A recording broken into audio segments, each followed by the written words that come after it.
ஜிம்முக்கு போறவரா நீங்க? இல்ல ஒல்லியா இருந்துக்கிட்டு, எனக்கு தசையே வளர மாட்டேங்குது அப்படின்னு சொல்ற ஆளா நீங்க? புரதம் நிறைந்த உணவுகள் சாப்பிட்றீங்க.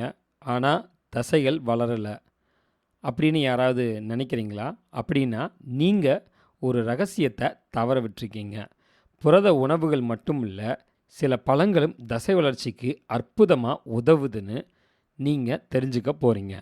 இன்னைக்கு நம்ம பார்க்க போறது, தசை வளர்ச்சிக்கு உதவும் 7 பழங்கள். இவற்றை தினசரி உணவுல சேர்த்தீங்கன்னா, உங்க உடல் சுறுசுறுப்பாக, தசைகள் வலிமையாக மாறும். ஏன் பழங்கள் தசை வளர்ச்சிக்கு முக்கியம்னா, சக்தி தரக்கூடிய கார்போஹைட்ரேட், உடற்பயிற்சிக்கு உடனடி சக்தி தரக்கூடியது பழங்கள்ல இருக்கு. அலர்ஜி குறைக்கும் ஆன்டி ஆக்சிடென்ட், தசை வலி, அலர்ஜியெல்லாம் குறைக்கும். கொய்யாப்பழம், பலாப்பழம் போன்ற பழங்கள்ல சிறிய அளவுல புரதமும் இருக்கு. வைட்டமின் சி, பொட்டாசியம், இரும்பு போன்ற கனிமங்களும், வைட்டமின்களும் உங்களோட தசையில பழுது நீக்கம், அதே மாதிரி கிராம்ப்ஸ் குறைக்கிறது, ரத்தத்தில ஆக்ஸிஜன் சுழற்சியை மேம்படுத்துறது, இதெல்லாம் பண்ணும். அதுபோக உங்களோட ஜீரணத்தை சீராக்கி, சத்துக்கள் உங்க உடல்ல சரியா உறிஞ்சுறதுக்கு உதவும். பழங்கள் தசை வளர்ச்சிக்கு ஃபியூவல், ரிப்பேர், ரெக்கவரி அப்படின்னு 3யும் தரும் இயற்கையான ஒரு மருந்து. எந்த நேரத்தில் பழங்களை சாப்பிடணும்? உடற்பயிற்சிக்கு முன்னாடி வாழைப்பழம், பேரிச்சம்பழம், திராட்சை இதெல்லாம் சாப்பிட்டிங்கன்னா உங்களுக்கு உடனடி சக்தி கிடைக்கும்.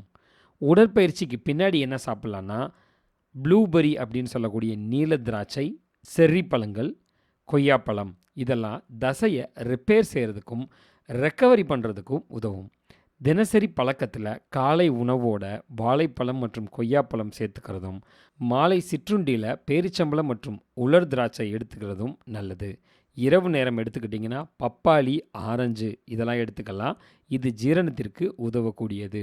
சரியான நேரத்தில் பழங்கள் சாப்பிட்டா தசைகள் இரட்டிப்பு வேகத்தில் ரிப்பேர் ஆகும். எப்படி சாப்பிட்ணுன்னு பார்த்தீங்கன்னா, பழங்களை நேரடியாக சாப்பிட்றது தான் சிறந்தது. வாழைப்பழம், பேரிச்சம்பழம் இதெல்லாம் பால் கூட சேர்த்து ஒரு மில்க் ஷேக் மாதிரி செஞ்சு உடற்பயிற்சிக்கு முன்னாடி நீங்கள் குடிக்கலாம். அதே மாதிரி ப்ளூபெர்ரியை தயிரோடு சேர்த்து சாப்பிட்டிங்கன்னா அது ஒரு நல்ல ஸ்நாக்காக இருக்கும். பலாப்பழம், கொய்யாப்பழத்தை நேரடியாக சாப்பிடலாம்.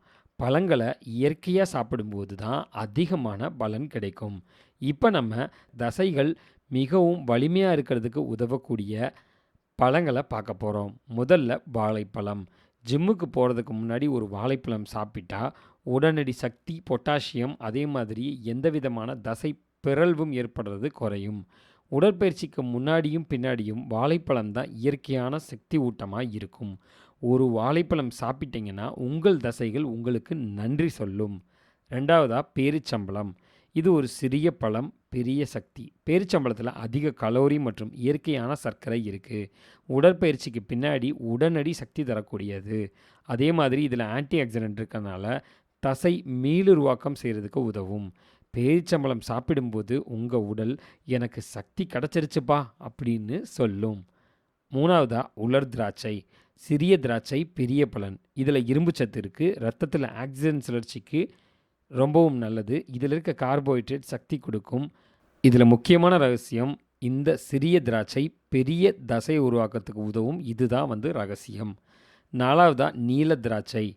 உடற்பயிற்சிக்கு பின் தசை வலி, அதே மாதிரி ரொம்பவும் சோர்ந்து போகிறது, அதை குறைக்க உதவும் ஆன்டி ஆக்சிடென்ட், ஆந்தோசைனின்ஸ் இதெல்லாம் இந்த நீல திராட்சையில் இருக்குது. இது தசை மீளுருவாக்கத்திற்கு சிறந்த பழ வகை. அத்லட்ஸு அதிகமாக விரும்பக்கூடிய பழம் தாங்க இந்த நீல திராட்சை. நீல திராட்சை சாப்பிட்டிங்கன்னா உங்கள் தசைகள் நான் மீண்டும் தயாராக இருக்கிறேன் அப்படின்னு உங்களுக்கே சொல்லும். அடுத்ததாக செர்ரி பழங்கள். செர்ரி சின்ன பழம் தான், ஆனால் ஆன்டி இன்ஃப்ளமேட்ரி காம்போனன்ட்ஸ் நிறைந்தது. உடற்பயிற்சிக்கு பின்னாடி மசில்ஸில் பெயின் குறைக்கக்கூடியது. அத்லட்ஸுக்கு இயற்கையான ரெக்கவரி மெடிசன் போல இது செயல்படும். செர்ரி சின்ன பழம், ஆனால் பெரிய குணாதிசயம். அடுத்ததாக கொய்யாப்பழம். நம்ம நாட்டு பழம், ஆனால் புரோட்டீன் அதிகமாக இருக்கக்கூடிய பழம். 100 கிராமுக்கு 2.6 கிராம் புரதம். பழங்களில் புரதம் இருக்கிறதே அரிது. அதில் கொய்யாப்பழத்தில் அதிகமாகவே இருக்குது. வைட்டமின் சி அதிகம். இது தசையை ரிப்பேர் பண்ணுறதுக்கு உதவுது. இதில் இருக்க புரோட்டீன் வைட்டமின் காம்போ மசில் க்ரோத்துக்கு பெர்ஃபெக்டான ஒரு காம்போ. கொய்யாப்பழம் நம்ம நாட்டின் புரோட்டீன் ஹீரோனே சொல்லலாம். அடுத்து 7வதா பலாப்பழம். பலாப்பழம் நம்ம பாரம்பரியமான ஒரு பழ வகை. இதில் புரோட்டீனும் இருக்குது, கார்ப்ஸும் இருக்குது. அது ரெண்டும் சேர்ந்த காம்போ தான் இதுவும். இது இயற்கையான ஒரு பூஸ்டர். சுறுசுறுப்பான தசைகள் பெறணும்னா பலாப்பழம் ஒரு ஹிடன் ஜெம்முன்னே சொல்லலாம். பலாப்பழம் மசில் க்ரோத்ஸ்க்கு நம்ம பாரம்பரியமான ஒரு ரகசியம். தசை வளர்ச்சிக்கு பழங்கள், புரத உணவுகள், உடற்பயிற்சி 3ம் சேர்ந்து தான் முழுமையான பலன் தரும். வாழைப்பழம், பேரிச்சம்பழம், கொய்யாப்பழம், பலாப்பழம் போன்ற நம்ம நாட்டு பழங்களை சரியான நேரத்தில் சரியான முறையில் சாப்பிட்டிங்கன்னா சுறுசுறுப்பான தசைகள், ஆரோக்கியமான உடல் நிச்சயமாக கிடைக்கும். அடுத்த முறை ஜிம்முக்கு போகும்போது ஒரு வாழைப்பழம், ஒரு பேரிச்சம்பழம், ஒரு கொய்யாப்பழம் சாப்பிட்டு பாருங்கள். உங்கள் தசைகள் உங்களுக்கு கண்டிப்பாக நன்றி சொல்லும்.